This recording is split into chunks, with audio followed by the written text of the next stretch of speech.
Muito bem, gente. Então, com a aceitação de vocês, eu vou iniciar a nossa aula. Nós vamos conversar um pouquinho hoje sobre ação direta de inconstitucionalidade, a famosa ADI. No meu tempo de estudante, nós chamávamos de ADIM. Hoje é muito mais comum nós ouvirmos a utilização da expressão ADI, certo? Então, nós vamos falar um pouquinho sobre ela. O material referencial já consta na plataforma, no AVA, certo? Inclusive, eu repeti e deixei lá mais uma semana para vocês utilizarem, para vocês acessarem.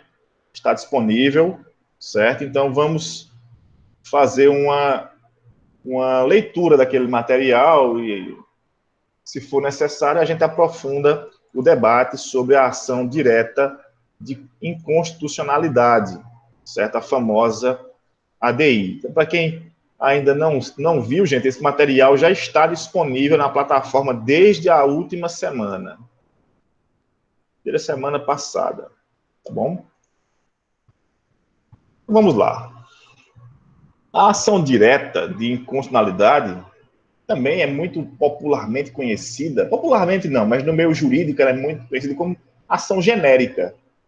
Tanto faz chamar ADI como chamar ação genérica, ela é uma expressão familiar da ADI.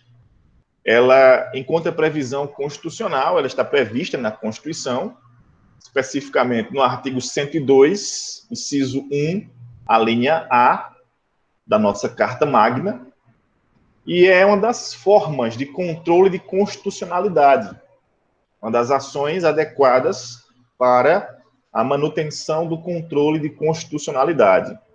Deixa eu disponibilizar aqui para vocês o slide.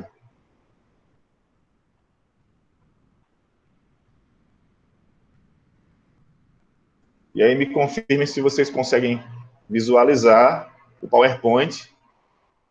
Se tiver tudo ok, vocês me confirmem.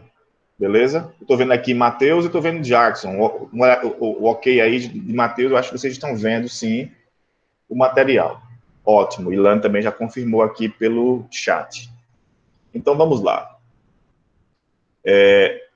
No padrão infraconstitucional, a ADI ela é regulada pela Lei 9868, do ano de 99. É a lei que regulamenta o procedimento, o processamento da ADI. Então, como nós estávamos dizendo, ela é uma ação adequada para sustentar o controle de constitucionalidade. Isto é, para que nós entendamos e processemos os eventuais abusos legais e normativos, tanto no ponto de vista stricto sensu como lato sensu, que venham a ferir o regulamento, o regramento constitucional. Então, quando os atos de cunho legislativo ou de cunho administrativo, e até mesmo os de cunho judiciário, vierem a afrontar as disposições constitucionais, nós teremos à disposição a ação direta de inconstitucionalidade, a nossa famosa ADI. Então, o cabimento da ADI não é desconhecido de ninguém, muito pelo contrário, todos nós temos a noção do que o cabimento é sempre que algum ato, seja ele do legislativo, executivo ou judiciário, for de encontro às disposições de ordem constitucional. E aí, gente, eu quero fazer um parêntese com vocês, porque nesses últimos dias o debate constitucional tem se aflorado muito sobre a aplicação da Constituição e sobre os dribles que a administração pública às vezes encontra para dar na Constituição também. É importante que nós saibamos uma coisa: a Constituição ela é a norma suprema de aplicação interna, certo? Então, ela é a norma ápice, ela está no topo da pirâmide. Eu digo isso porque a gente tem ouvido muitas coisas, a gente tem lido muitas coisas, algumas verdadeiras, outras são informações falseadas, mas, por exemplo, eu vi uma informação, eu vi até um colega meu de faculdade, de graduação, ele compartilhou um texto de que as decisões da Organização Mundial de Saúde têm efeito vinculante. Nada disso, gente. Não existe isso. A Constituição ela é a norma ápice. E todas as outras regulamentações normativas, instrutivas, não importa se resoluções, portarias, não importa de quem seja, são submissas, são subordinadas ao texto constitucional. Então, isso não tem nada a ver com questão política, eleitoreira, de forma alguma. Então, a OMS é uma organização que traz recomendações, mas as suas recomendações não estão acima da Constituição. Então, se eventualmente alguém suscita isso para descumprir a ordem constitucional, pratica um ato inconstitucional. E uma vez que esse ato é inconstitucional, a medida adequada para suscitar o reconhecimento dessa inconstitucionalidade é a ADI. Só um parêntese para que nós nos coloquemos nos eixos. Até eu falava isso ontem na aula do mestrado. Digo, olha, de repente desenharam uma pirâmide diferente da pirâmide organizacional que eu conheço. Eu não sou nenhum perito no direito constitucional, certo? É até obrigação minha ser, mas eu não sou. Mas eu posso afirmar uma coisa, que a pirâmide organizacional do nosso ordenamento jurídico é assim, é Constituição, no topo. Não existe nenhuma norma sobre a Constituição. Não existe. Então, todas as demais normas estão submissas, estão subordinadas ao texto constitucional. Então, por exemplo, os tratados de direitos humanos, eles só são entendidos como emendas constitucionais, e aí ganham o mesmo status constitucional, quando eles são votados como emendas constitucionais, em 2 turnos em cada casa e com maioria qualificada de 3/5. E os demais tratados, por exemplo, um eventual reconhecimento das disposições da OMS, que em suma não tratariam de direitos humanos. Eu equivalho a quê? Às leis ordinárias. Eu preciso aprovar com maioria simples de 50% mais um dos presentes para equivalê-la a uma lei ordinária. Então, não existe essa sobreposição de orientações internacionais, e eu posso falar isso agora sim com um pouco mais de propriedade, porque eu faço mestrado em Direito Internacional. Eu posso dizer que não existe essa sobreposição das normas internacionais sobre a Constituição. É um princípio, gente, do direito constitucional, o princípio da supremacia constitucional. Nenhum instrumento, nenhum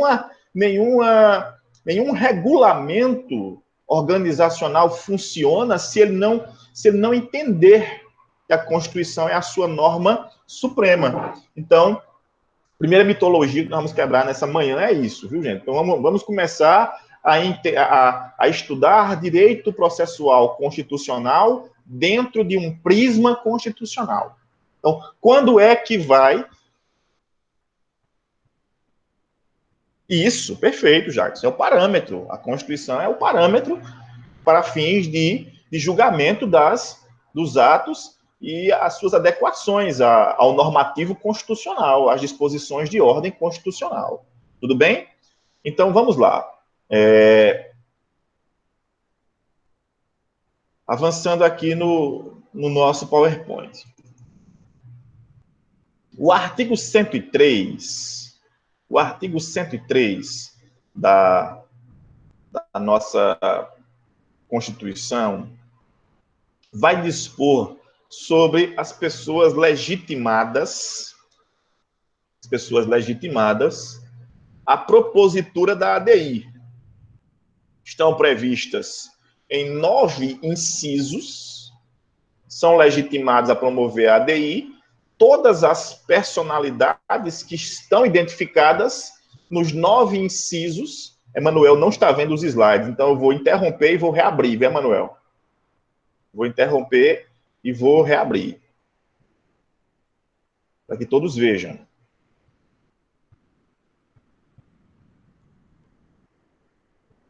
Não, mas eu faço questão de que todos usufruam dos mesmos recursos. Veja se você consegue ver agora, porque eu cancelei e reabri a exposição dos slides. Então, vamos lá. Os legitimados à propositura da ADI são os 9 incisos, aqueles que estão previstos nos 9 incisos do artigo 103. O presidente da República, a mesa do Senado Federal, a mesa da Câmara dos Deputados, a mesa de Assembleia Legislativa ou da Câmara Legislativa do Distrito Federal, já é uma incursão recente, já é um acréscimo recente, não existia no texto original. O governador do Estado ou do Distrito Federal, porque o texto original falava apenas governador do Estado, e aí acrescentou-se também a expressão do Distrito Federal. Porque, muito embora nós entendamos o DF como um Estado, ele é sempre Estado à parte. Então, são 26 estados mais o Distrito Federal, que fica dentro, no meio do Estado de Goiás. No meio ali do Estado de Goiás.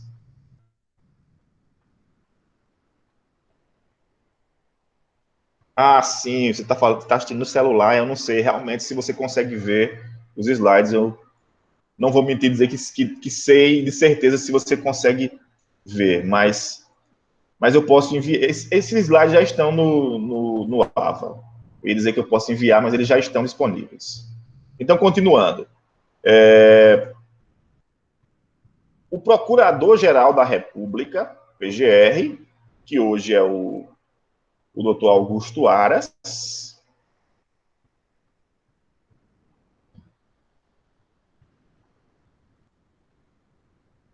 o Conselho Federal da Ordem dos Advogados do Brasil, Conselho Federal, viu, gente? Não é o Conselho Seccional, não deixem ninguém fazer pegadinha com vocês. Não é o Conselho Seccional, não é o Conselho Subseccional. O Conselho Federal, ele é composto por membros que são eleitos trienalmente, exercem um mandato trienal, 3 anos. E esses conselheiros federais, eles compõem o Conselho Federal da Ordem dos Advogados do Brasil. Eu não vou lembrar de cabeça quem são os atuais conselheiros da Paraíba. Eu lembro de um deles, que é um colega advogado que já foi presidente da OAB estadual por 2 oportunidades. Ele é atualmente conselheiro federal da OAB. Então, o Conselho Federal não é o conselheiro, é o Conselho Federal da OAB, que é um órgão, representa a vontade majoritária da ordem. Ele poderá também manusear o instrumento da ADI, partido político com representação no Congresso Nacional, confederação sindical ou entidade de classe de âmbito nacional. Nesse caso, não é uma entidade sindical qualquer, é uma que funcione no âmbito nacional, que possua status de confederação. Confederação por quê? Porque atuaria não somente em 1, 2 ou 3 estados da federação, mas em toda a ordem federativa. Então, essas 9 pessoas estão legitimadas a manusear, a propor a ação direta de inconstitucionalidade.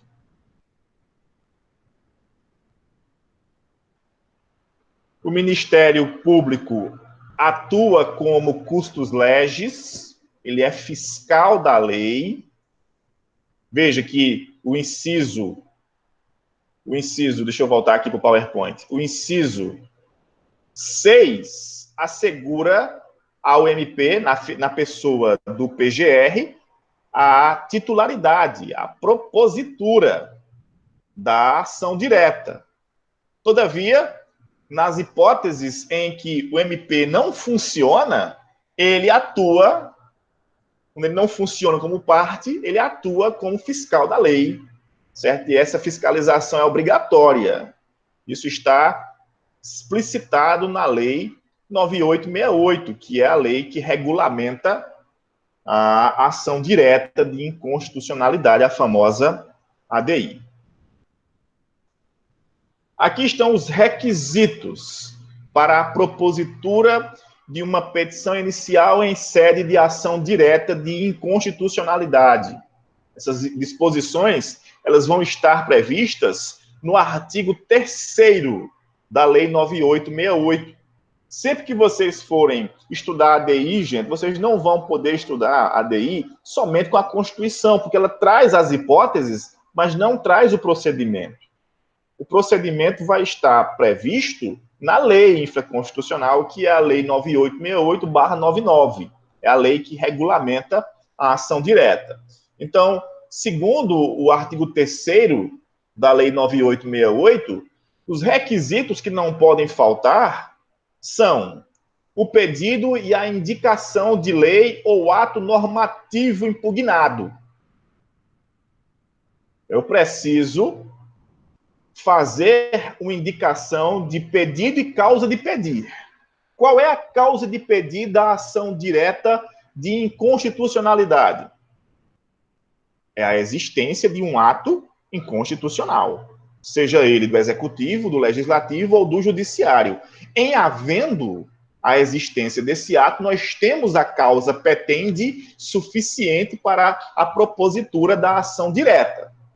E eu preciso pedir, eu preciso impetrar, propor, oferecer, junto ao órgão responsável pelo julgamento, que em regra é o STF, eu preciso pedir especificamente qual seria o meu pleito nesse caso, o reconhecimento de que esse ato ele é inconstitucional, ele vai de encontro às disposições constitucionais vinculadas na nossa Carta Magna. Tudo bem? Além disso, os fundamentos jurídicos vinculados às impugnações feitas de forma especificada. Eu preciso trazer fundamentos que não sejam genéricos.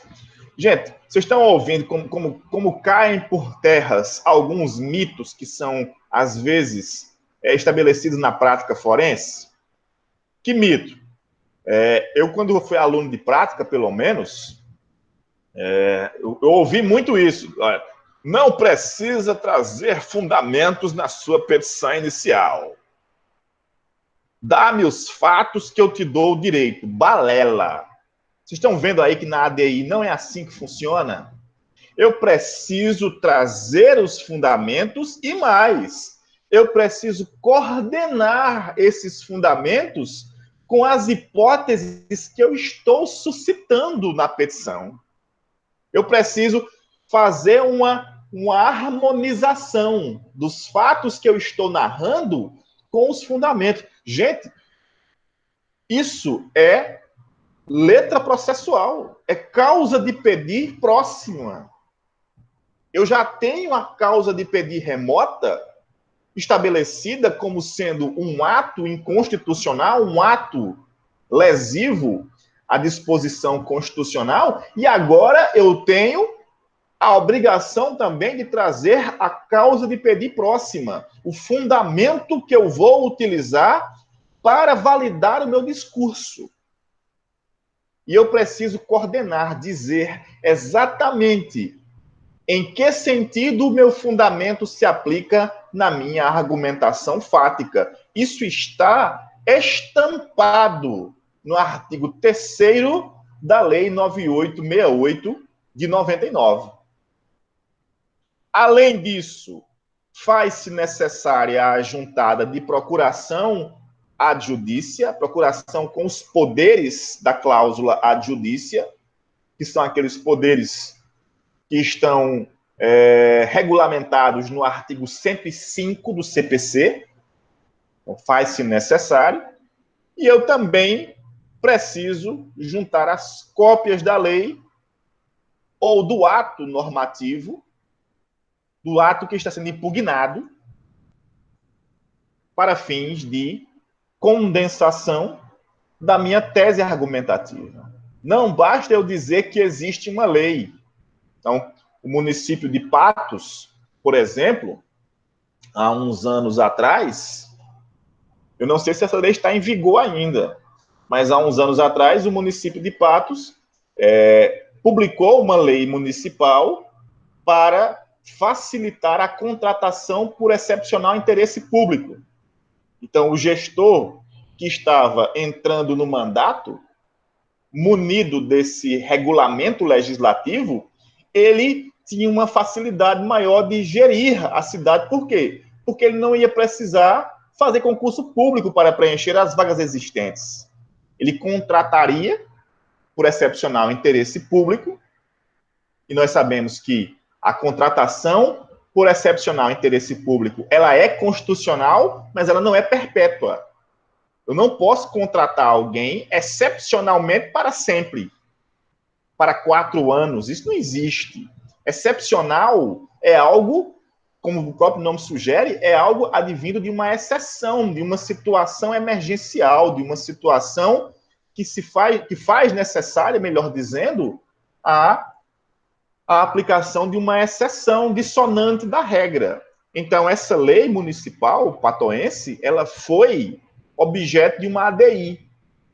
Ela foi objeto de uma ADI. E aí a lei municipal, ela tanto pode ser contestada, Jackson, frente à Constituição Estadual, como frente à Constituição Federal. Eu tenho as duas possibilidades. Eu posso promover a ADI no TJ e posso promover a ADI no STF. Não existe nenhum problema, certo? O que não vai poder haver é decisões conflitantes. O TJ decidir de um jeito, o STF de outro.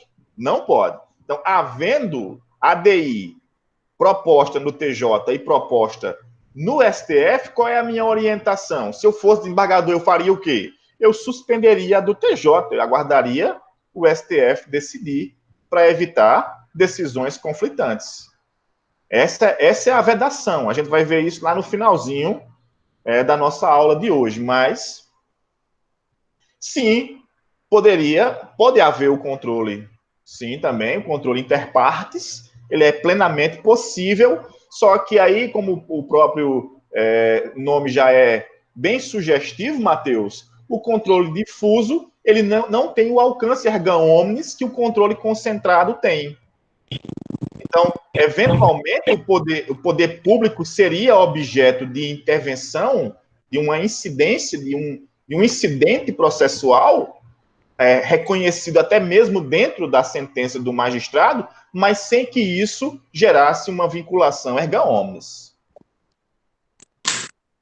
Tranquilo? Você tem alguma dúvida, Matheus? Não. Então, eu vou pedir só para você desligar seu microfone para ele não gerar nenhuma interferência. Ele está aberto. Dá para não desligar o programa. Desligue só o microfone.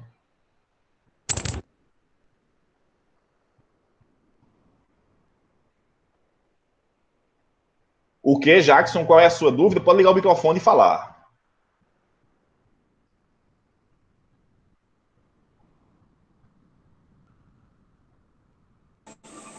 Professor, eu fiquei com uma dúvida porque eu achei que só podia entrar com ADI de lei ou ato normativo federal ou estadual. Achei que não podia entrar com ADI de lei municipal perante o STF. Achei que só podia entrar com ADI de lei municipal para ir para o STF se fosse pelo controle difuso, pelas ações do controle difuso. Ok. Aí fiquei com essa dúvida. Tranquilo. Deixa eu responder a sua indagação. Certo? Eu vou passar aqui, eu acho que é o último slide, para você não ficar com essa dúvida. Olha, o que o STF salvaguarda é o seguinte: existem normas de repetição obrigatória, que são disposições que devem estar na Constituição Federal e, ao mesmo tempo, devem estar na Constituição Estadual. E segundo o nosso colega aqui, ele diz o seguinte, ó. Se o STF declara a constitucionalidade de lei ou do ato normativo estadual perante a Constituição Federal, a ADI estadual poderá prosseguir, a fim de que o tribunal local examine a lei ou ato normativo estadual em face da Constituição estadual, podendo até pronunciar a sua inconstitucionalidade em vista da Carta Estadual, mas por fundamento distinto daquele utilizado pela Suprema Corte. Então, veja só, nas normas que são de repetição obrigatória, aí não. Aí eu preciso manter a harmonia. Naquilo que a Constituição Federal não obriga que se repita na Constituição Estadual, eu posso ter controles distintos. Um controle junto ao STF e um controle junto ao Tribunal de Justiça. Em se tratando de leis municipais, em leis municipais, o seu raciocínio é lógico. A regra é que eu postule junto ao Tribunal de Justiça. Porém, nada impede, Jackson, nada impede que haja o controle junto ao STF se essa norma municipal discorda da ordem constitucional da Carta Magna. Tudo bem? Então, eu quero só que vocês entendam que existem situações que são repetidas tanto na Constituição Federal como na estadual, e outras não. Aí nessa você está coberto de razão, tá bom? Deixa eu ver se está tudo ok. Então, Jackson, se você puder, só desligar o seu microfone para não gerar interferência. O pessoal está pedindo, viu? Pois não, Isaac, pode falar. Professor, em relação à questão das leis municipais, né, que o senhor falou, teve inclusive uma pergunta. Nesse caso, seria objeto de ADI mesmo, a lei municipal questionada em face do STF, ou de ADPF? Não, ela é ADI mesmo. ADI mesmo. É ADI. Porque a ADI... Pode concluir. No caso, o parâmetro seria a própria Constituição, né? Sim. Sim. Entendi, então. É porque, veja só, o que Jackson suscitou é uma indagação muito interessante na prática. Porque é o seguinte, olha, se a lei é municipal e ela fere as disposições da Constituição Federal, não haveria muita lógica de eu reclamar a justiça estadual. Agora, quando a lei é municipal e ela conflita com as duas constituições, ou com pelo menos a estadual, aí faz todo sentido que eu reclame a justiça estadual. Então, não existe nenhum empecilho a não ser o da ordem federativa. Então, se a lei municipal afronta a disposição da Constituição Estadual que repete situações da Constituição Federal, aí eu proponho no TJ. Eu vou para o TJ. Mas se a lei municipal afronta uma disposição da Constituição Federal que não está na Constituição Estadual, eu vou para o STF. É uma lógica de repartição de instâncias. A ADPF, ela é um instrumento muito mais utilizado para adequação das normas à receptividade junto ao texto constitucional. Aí eu vou me reservar para falar da ADPF em um outro momento. Tudo bem, Isaac? Tudo certo, professor. Em relação aos legitimados, a gente sabe que tem um rol restrito, né, dos legitimados. Quem comumente questiona as leis municipais em face da Constituição Federal no STF? Qual o legitimado que corriqueiramente ele toma mais essa atitude? Ministério Público? Ministério Público e a própria administração pública. Também ela pode fazer isso, mediante a sua procuradoria. Na prática, é assim que funciona. Deixa eu dar um exemplo prático. Recentemente, eu não vou dizer o município, mas eu tomei conhecimento porque eu fui consultado. Um colega advogado me ligou para ajudá-lo na contestação de uma ADI aqui no TJ do Estado da Paraíba. Um município ele aprovou a majoração das gratificações de todos os servidores públicos do município. A Câmara aprovou isso.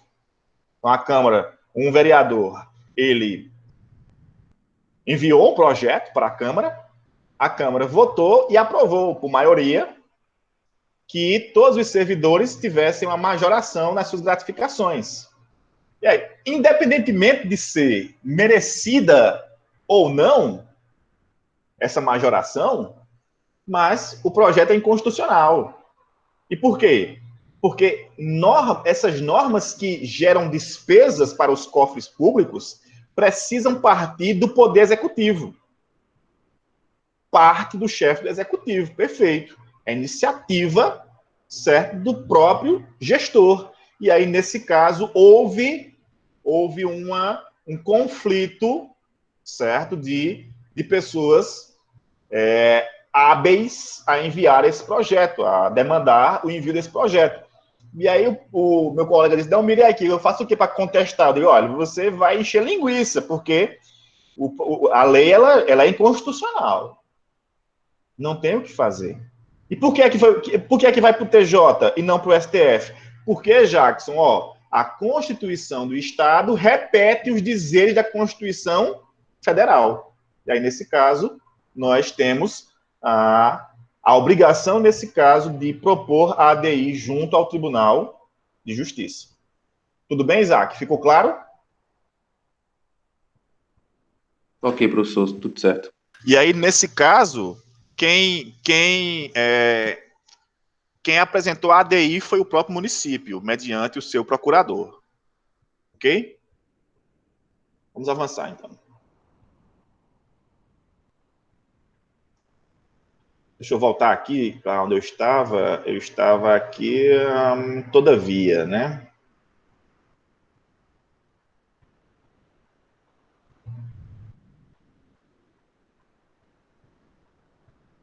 Inépcia da ADI.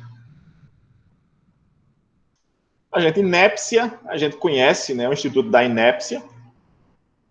Está discriminado lá no CPC, no artigo 330, parágrafo 1º. Então, o que é uma petição inepta? Gente, só um detalhe que eu deixei passar, é que, além dos requisitos que estão previstos na Lei 9868, não há, certo? Não há nenhum empecilho para a observação também dos requisitos que estão previstos no artigo 319 do CPC.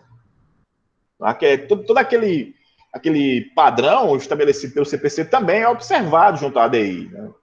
Endereçamento, a qualificação das partes envolvidas, tudo aquilo que... A produção das provas, todas as hipóteses são sugestivas e são aplicáveis também, certo? A audiência de mediação, aí você não vai precisar colocar isso, porque o próprio procedimento não prevê. Tá ok? Mas voltando.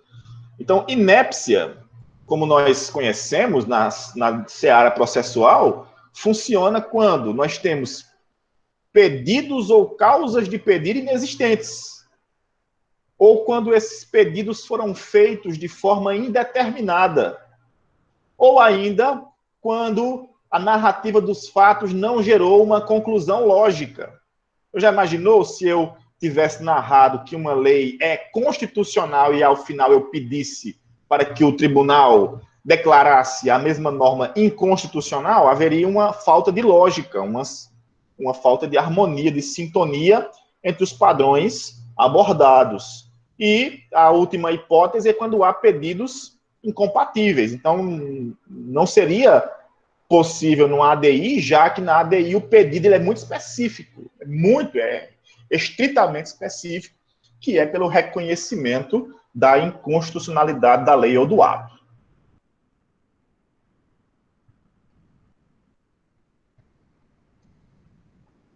Em ADI, nós não temos desistência da ação. Uma vez proposta a ADI, não se pode desistir, ela tem que ser processada. E por quê? Porque é uma questão de ordem pública e não cabe a intervenção de terceiros. como o Jackson frisou bem, o rol dos legitimados ele é muito estrito para permitir a intervenção de terceiros. Então, não se faz permitida a intervenção de terceiros na ADI. Como funciona o processamento da ação direta? Veja, isso encontra previsão na Lei 9868. A primeira coisa que acontece é, uma vez proposta a ADI, designa-se um relator para conduzir o feito. Então, no STF, nós temos 11 ministros. Deixa eu ver aqui que alguém usou o chat aqui para falar uma coisa.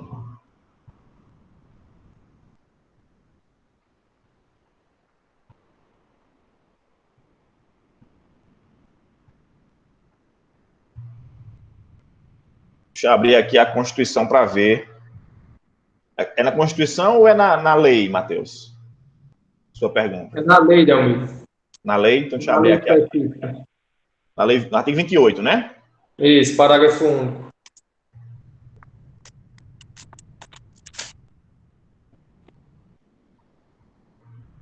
A sua pergunta é se apenas o STF pode aplicar? Sim. Ou o TJ também pode. Não, pode. Nas ações que o TJ julgar, ele também pode. Tranquilo. Bom? Muito boa pergunta. Então, nomeia-se um relator. Como eu ia dizendo, o STF nós temos 11 ministros e a distribuição de relatorias é feita pelo presidente, né? Ele tem um controle de gestão dessa relatoria. Inclusive, as pessoas, os coitados dos ministros, né? Coitados entre aspas, né? Os ministros, eles são bombardeados, às vezes eles ganham presentes de grego, às vezes. Então, por exemplo, coube ao constitucionalista Alexandre de Moraes julgar agora, recentemente, a ADPF proposta pela Ordem dos Advogados do Brasil sobre a aplicação de similaridades entre atos do Poder Executivo Municipal e Estadual aos atos do Executivo Federal no combate à pandemia. Coube ao coitado do Alexandre de Moraes ratificar os efeitos da autonomia dos estados e dos municípios em período de calamidade. Então, ele é bombardeado na rede, coitado, mas eu acho que se ele pudesse, ele teria passado para outra bola. Só que caiu no colo dele, ele é um doutrinador de direito constitucional, não importa, né, a qualidade dele, se é boa ou se é ruim, mas ele tem doutrina de direito constitucional, e o Alexandre de Moraes, ele acabou decidindo pela paridade. Então, é paritária, é concorrente à atuação dos membros do Poder Executivo. Então, não foi escolha dele, não, gente. Caiu no colo dele, ele tem que decidir. E ele decide de acordo com o quê? A Constituição, já que é uma arguição de eventual descumprimento de um preceito que seria de ordem fundamental. Eu falo sobre a ADPF num outro momento. O relator irá notificar a autoridade responsável por exarar a lei ou o ato impugnado. Nem sempre o teor inconstitucional está sobre uma lei, às vezes é sobre um ato de gestão, um ato do executivo mesmo. Deixa eu dar um exemplo aqui. Imagine só se o prefeito de uma cidade qualquer demite alguém sem conceder a ela o contraditório e a ampla defesa. Isso é uma afronta à Constituição, tanto do Estado da Paraíba como da República. Nesse caso, ele, descumprindo essa ordem legal, essa disposição de ordem constitucional, ele ensejaria, ele viabilizaria a intervenção do Poder Judiciário para avaliar a constitucionalidade ou não do seu ato. Nesse caso aí, gente, é reconhecidamente um ato inconstitucional. Os princípios do contraditório e da ampla defesa são princípios que estão entabulados de maneira muito clara no texto constitucional. Então, o relator irá notificar a autoridade para que, no prazo de 30 dias, 30 dias a contar do recebimento do pedido. Então, ele recebeu, notifica e diz, olha, você tem 30 dias para oferecer informações, prestar informações, me dizer com base em que você chegou ao resultado desse ato normativo ou ato administrativo, que, a priori, conflitaria com as disposições constitucionais. No prazo de 30 dias... Desculpa aqui, deixa eu voltar aqui. No prazo de 30 dias, devem ser oferecidas essas informações. Transcorrido esse prazo, serão ouvidos a Procuradoria-Geral da República e a Advocacia-Geral da União, isso em se tratando da esfera federal, PGR e AGU são ouvidas, para que se manifestem em 15 dias. Então, gente, geralmente, vamos dar um exemplo prático. Geralmente, o presidente da República, não é o Bolsonaro, não, é qualquer um. Ele sabe da sua potencialidade, da prerrogativa da sua função, mas, às vezes, ele não sabe qual é o seu limite. Ele diz, eu vou fazer isso, e baixa um decreto, às vezes, que é inconstitucional, que fere a ordem constitucional. Quem é a primeira pessoa que vai defender o presidente? É a AGU. Primeira pessoa. É a AGU. Por quê? Porque é para isso que ela existe. Claro que a AGU não precisa concordar, mas, na prática, gente, é isso que acontece. Ela funciona como a advocacia mesmo.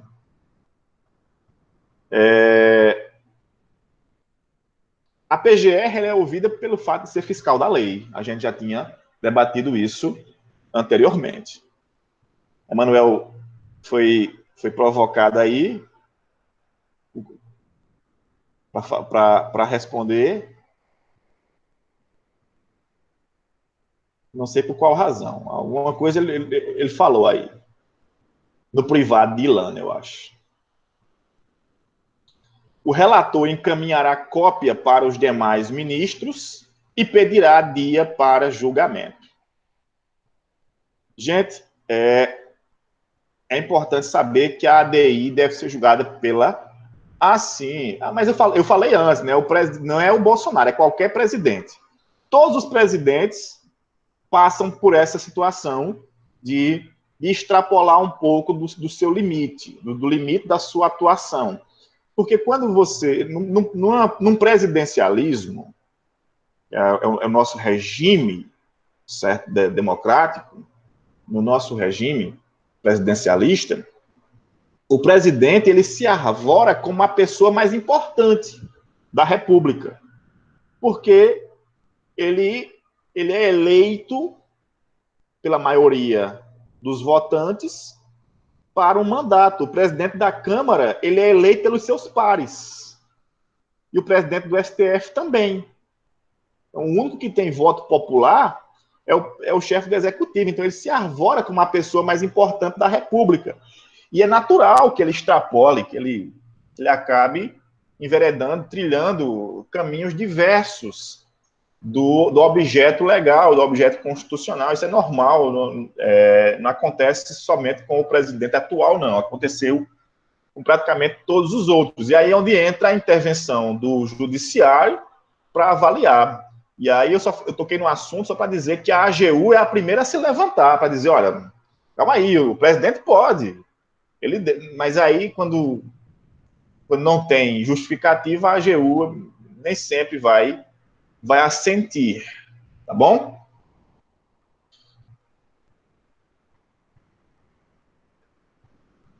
Quem é que... Emanuel, eu fiquei na dúvida agora, mas depois a gente tira essa dúvida aí num outro momento, viu? Porque no seu post anterior você falou que o presidente é o melhor da história e depois disse que vai ser uma monarquia. Quem é que vai ser o rei? É ele, é? Tem sangue azul? A gente vai debater isso aí depois, tá bom? Mas como assim? Mandato, o rei não tem mandato. Rei é ad temporis, né? Ele fica lá até... Depois a gente debate sobre isso aí, viu? Imaginou, eu vou aproveitar aqui e vou fazer... Abra o seu microfone aí, eu vou fazer uma pergunta aí a você. Abra o microfone aí, Manuel. Eu vou fazer pergunta de Bolsonaro, não. Vou fazer uma pergunta a você.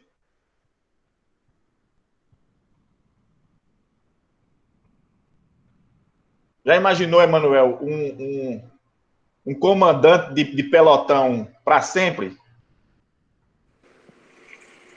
Imaginou?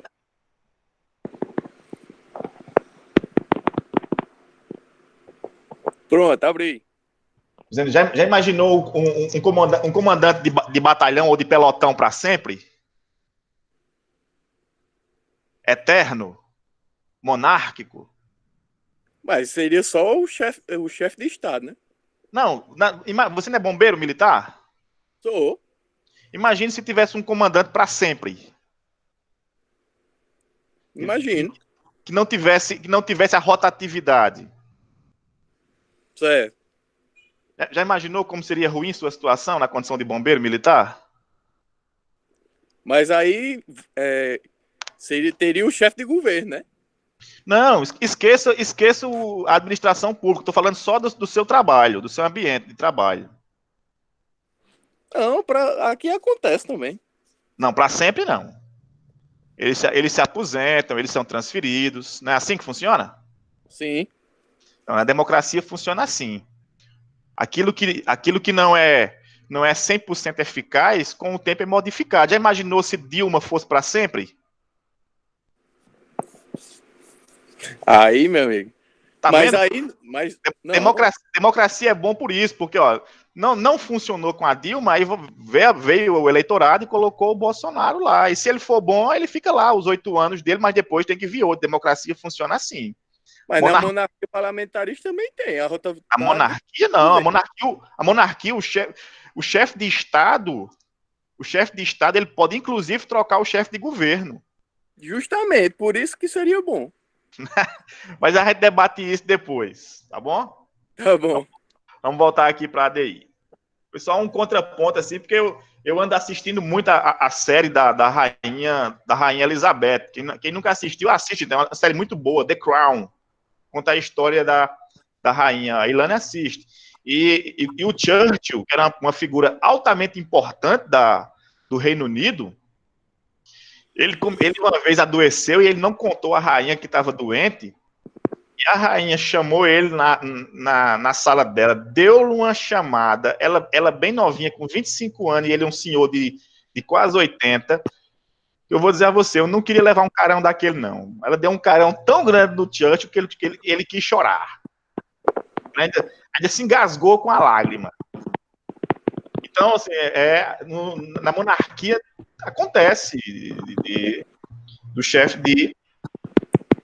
Não, vamos avançar, porque esse seu argumento aí é de 1824, já está ultrapassado. Então, o relator encaminha cópia para os demais ministros e pede dia para julgamento. O julgamento é feito pela corte completa, certo? Não é por Câmara, não é por turma. Só é Manuel que fecha o microfone, ficou aberto o microfone. Aí tá gerando ruídos. Pode fechar, Emanuel.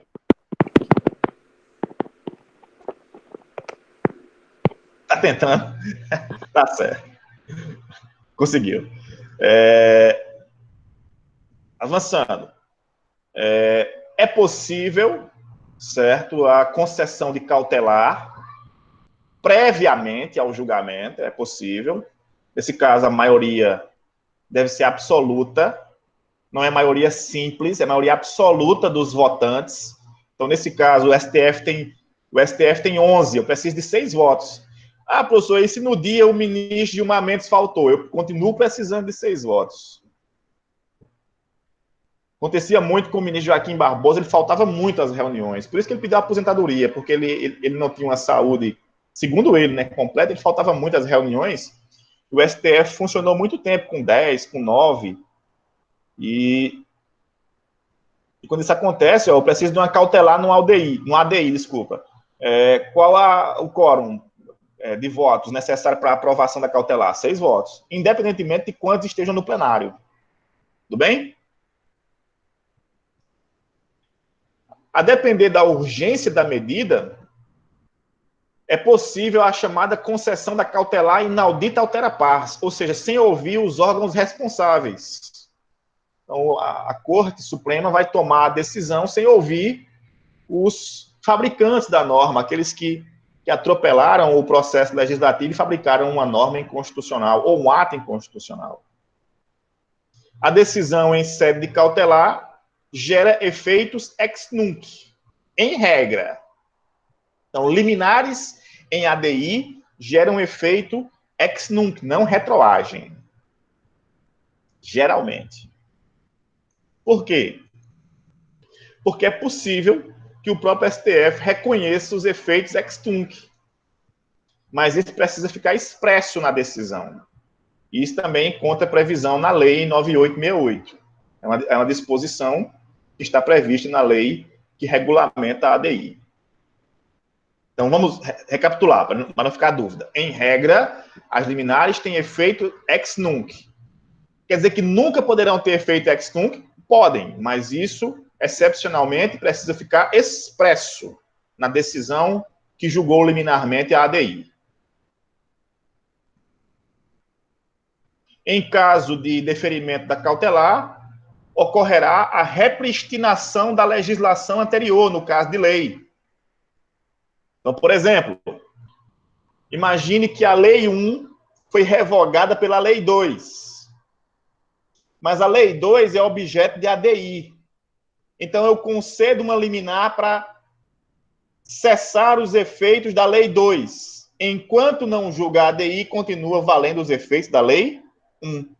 Esse fenômeno é chamado de repristinação. É quando uma lei ela volta a vigorar depois de ter perdido a sua eficácia. Se não ficar claro, vocês me interrompam, viu, gente? No julgamento da Corte, exige-se um quórum de 8 ministros para julgamento da ADI. É permitido uma argumentação regimental, temporal. Salvo engano, o regimento do STF concede 15 minutos para cada uma das partes, certo? Fazer as suas defesas. E depois é tomada a leitura dos votos. O relator, ele vota e depois os outros ministros presentes votam. Alguém aí me chamou? Pois não, Matheus. Pode falar, pode abrir o microfone. Damiro, essa questão da medida cautelar que você falou, no artigo 10º, no caso a regra seria maioria absoluta, não é isso? Para deferir a medida cautelar? Sim. Aí no caso a exceção seria não ter audiência dos órgãos que emanou a lei, né? O ato. Não, veja só. Deixa eu explicar bem direitinho. Nesse caso, quando ela diz que não vai ouvir os órgãos, é porque, em regra, lá no artigo 294 e seguintes do CPC, funciona assim. Quando alguém postula uma liminar, uma cautelar, o juiz, que no caso aqui seria o STF, ele tem duas opções. Ou ele concede a cautelar inaudita altera pars, ou seja, sem ouvir o outro lado, ou ele marca uma audiência de justificação para ouvir as partes. Aqui no STF não seria uma audiência, mas ele poderia ouvir as partes antes de conceder a cautelar. Essa seria a regra da ADI. Então, quando for uma questão de relevante urgência, o STF vai desconsiderar ouvir os envolvidos e vai julgar em sessão o pedido de cautelar, e essa sessão precisará conter a aprovação de 6 ministros para que a cautelar entre em vigor. Entendi. Tudo bem? Tudo bem. Então, nós temos 8 ministros É lido, desculpa, o voto do relator e depois o voto dos demais.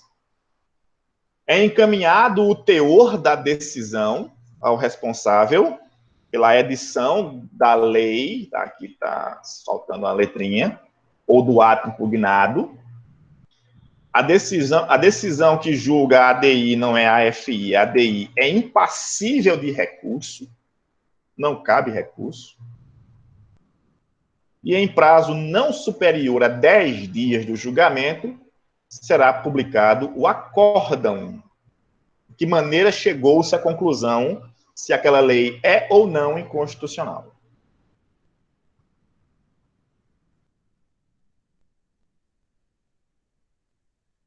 Chegou uma parte que nós ouvimos muito falar no julgamento do STF, que é sobre modulação de efeitos. Ou seja, que momento começa a valer aquela decisão? É chamado modular os efeitos. Então, o artigo 27 da lei diz assim, ó, ao declarar a inconstitucionalidade de lei ou ato normativo e tendo em vista razões de segurança jurídica ou de excepcional interesse social, poderá o Supremo Tribunal Federal, por maioria de 2/3 de seus membros, restringir os efeitos daquela declaração ou decidir que ela só tenha eficácia a partir de seu trânsito em julgado ou de outro momento que venha a ser fixado. Então, o STF pode dizer o seguinte, olha, eu reconheço que essa norma é inconstitucional, mas só a partir de agora. O que gerou anteriormente continua valendo para fins de segurança jurídica ou de excepcional interesse social. O STF pode modular temporalmente, restringir o alcance também da norma recém-reconhecida como inconstitucional ou como constitucional. Deixa eu dar um exemplo prático. Eu não sei se eu não sei que idade vocês tinham em 2010. Alguns eram adolescentes em 2010. Mas em 2010 nós tivemos a discussão sobre a lei da ficha limpa. E na época eu já lecionava prática constitucional. Eu acho que eu já disse a vocês que eu fui contratado pelo Unifip para lecionar prática 4. Estou até hoje. O processo civil veio depois. E o pessoal ficava de Almeida, olha, essa lei ela é tão complexa que ninguém sabe o que ela é. Se ela é uma lei de eficácia imediata, se ela é uma lei eleitoral, porque leis eleitorais, elas só valem depois de um ano. É o princípio da anualidade eleitoral. Vocês devem estar estudando isso com o professor Ramonilson neste semestre, especificamente. Já leis administrativas, elas são eficazes imediatamente. Isso, artigo 16. E a outra discussão e ela é uma lei penal que não possa retroagir para prejudicar as partes envolvidas, porque a vedação constitucional da irretroatividade é para a lei penal. O que não retroage é a lei penal. E eu lembro, gente, que na época isso gerou uma celeuma gigantesca dentro do STF. Salvo engano, o ministro Eros Grau era o relator. E ele levou esse debate a fundo para dizer o seguinte, olha, gente, essa lei é uma lei eleitoral. Não tem essa de retroatividade ou irretroatividade, não tem essa de aplicação imediata. Eu sei que, no fim das contas, modulou-se os efeitos para que ela valesse a partir de X tempo. Tanto que eu tinha colocado a mão no fogo, na época, 2010, eu coloquei a mão, eu digo, olha, o Cássio Cunha Lima não é candidato. E ele foi candidato. Acho que em 2010, não, em 2014, né? Eu me baseando pela lei da ficha limpa. Só que os efeitos foram modulados para só valer depois de certo tempo, para não prejudicar a segurança jurídica das decisões que já haviam sido proferidas antes. chama-se modular os efeitos. Então, quando o STF ele reconhece que uma norma é inconstitucional, ele vai nos dizer a partir de quando ela vai valer, para não gerar uma complexidade, uma modificação substancial no panorama. Tudo bem? Então, essa previsão está no artigo 27 da lei. E aqui o slide diz ainda, ó, caberá ao STF, em quórum qualificado, modular os efeitos de alcance temporal e definir acerca de efeitos restritos de atuação do entendimento consagrado pela Corte. Deixa eu ver se alguém aqui... Jackson fez uma pergunta, dependendo do caso concreto. Perfeito. Depende do caso concreto. O STF vai dizer se aquela decisão vale para situações retroativas ou se começa a valer a partir de certo tempo. E aí Matheus fez um comentário aqui sobre o efeito ambivalente, né? O efeito dúplice. Isso também... Eu vou explicar melhor o efeito ambivalente na próxima aula, porque eu vou falar sobre ADC. Na próxima segunda-feira. Eu aproveito e falo da ambivalência, porque ela é muito mais comum na ADC do que na ADI, na prática. Tá bom? Eu falo na próxima segunda-feira. Segunda-feira à noite, normalmente, nos horários de aula. Tá bom? Avançando. Já são 11h05, rapaz. Passou rápido, viu? As decisões emanadas em ADI geram efeitos vinculantes. Nada mais justo, né, gente? Se eu estou falando da Constituição para dizer que uma norma é inconstitucional, isso precisa ser vinculante, porque senão, Matheus, viraria efeitos interpartes. Se as decisões em sede de ADI não fossem vinculantes, ela se equivaleria a uma decisão em controle excepcional, em controle difuso. E para finalizar, aquilo que eu falava, Jackson, no mais cedo, sobre a possibilidade da ADI em tribunais locais, tanto para normas municipais como para normas estaduais. É bem possível.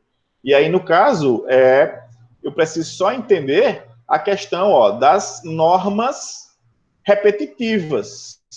Se a norma ela existe tanto na esfera federal quanto na esfera estadual, desculpa, deixa eu refazer. Se a disposição está prevista tanto na Constituição Federal como na Constituição Estadual, por obrigação de repetitividade, então faz-se necessário que nós tenhamos um maior zelo, aquilo que eu falei no princípio, se eu fosse desembargador, eu esperaria o STF julgar, para eu não trazer uma decisão conflitante. Isso é diferente se não há essa exigibilidade de repetitividade do termo. E aí cada tribunal tem a sua independência para julgar de acordo com os seus posicionamentos. Mas eu quero só trazer para vocês, gente, vamos dar uma lida bem rápida no artigo 927 do CPC, para encerrar por hoje. Artigo 927 do CPC. Alguém aqui usou o chat, eu vou ver quem foi. Pois não, Jackson, pode abrir o microfone se você quiser, viu? Professor, você fala que no artigo 7º da lei diz que não poderá admitir intervenção de terceiros. Aí eu estava dando uma estudada e vi que, dependendo do caso concreto, lá era um exemplo que eu acho que era uma associação de âmbito nacional, e perguntava se numa questão de ADI, essa associação poderia intervir na ação. Aí, no parágrafo 2º, lá o exemplo, a pessoa respondeu que era com relação ao parágrafo 2º, dependendo da relevância em matéria e a representatividade dos postulantes, poderá, por despacho irrecorrível, admitir, observado o prazo fixado no parágrafo anterior, a manifestação de órgãos ou entidades. Eu entendo que é possível se for legitimado. Se ele for legitimado, né? Se for um terceiro, Não, aí eu entendo que não pode. Se ele não tem legitimidade, como é que ele vai figurar como terceiro? Certo. No caso, nessa questão, é se outro legitimado entrasse com a ADI e ele entendesse que, e ele tivesse legitimidade também, ele poderia intervir, no caso, é isso? Nesse caso aí, eu vejo como possível a aplicação do parágrafo 2º. Certo, pronto, obrigado. E aí, no caso, Matheus, amicus curiae não é intervenção do terceiro. Amicus curiae, ele não se consolida como intervenção do terceiro. Ele é amigo da corte, é uma instituição importada do direito italiano, para como se fosse um cetro de fiscalização da aplicação da norma, certo? Mas ele não funciona como terceiro interessado. Então, por exemplo, a Anistia Internacional não é uma confederação, mas ela pode funcionar como amicus curiae, mas não como terceiro interessado. Seria um exemplo.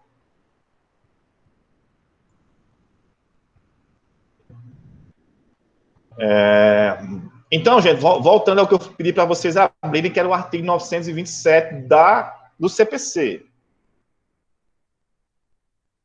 Ele diz o seguinte, os juízes e os tribunais observarão, inciso 1, as decisões do STF em controle concentrado de constitucionalidade. Então, para resumir, é possível que o STF decida de um jeito e o TJ de outro sobre uma questão idêntica? Não, gente. E por que não? Artigo 927. Os tribunais observarão. É um dever, é uma obrigação. Então, se o STF reconhece que uma norma é inconstitucional, um TJ não pode reconhecer que essa norma é constitucional. Tudo bem? Então, seria essa a minha consideração em relação a essa possibilidade de efetividade do juízo dúplice na ADI. Se caberia reclamação para qual situação, Jackson?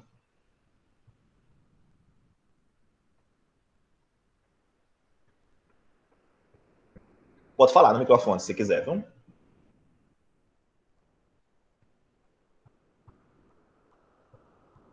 Sim, eu não vejo por que não coubesse. Cabe sim a reclamação. Caberia a reclamação. Até porque o descumprimento de uma ADI é similar ao descumprimento de uma súmula vinculante. Os efeitos são os mesmos. Tranquilo? Gente, algo mais que eu possa ajudar vocês na manhã de hoje? Delmiro? Não, Matheus.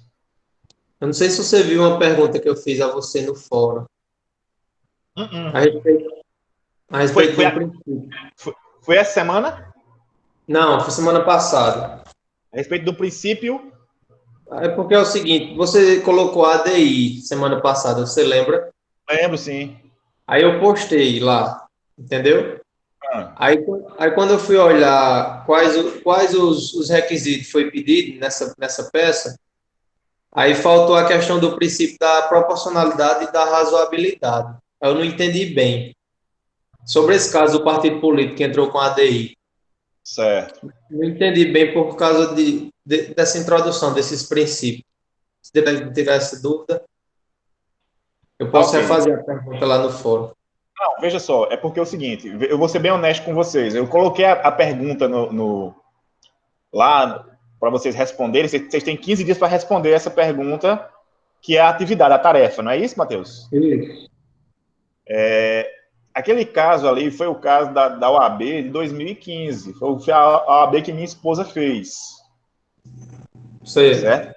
E eu coloquei lá porque, assim, como eu sei que não houve nulidade nenhuma e que foi o exame que ela fez e tal, mas eu vou confessar a vocês, eu nem estudei ainda aquele caso.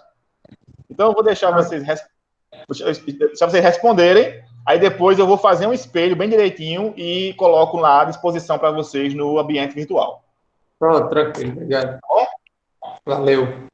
Nada, valeu. Gente, então, bom dia a todos. Eu vejo vocês próxima segunda-feira no horário da aula. Turma A no primeiro horário, 18h30. Turma B no segundo horário, 20h30. Tá bom? Tchau, tchau. Um abraço.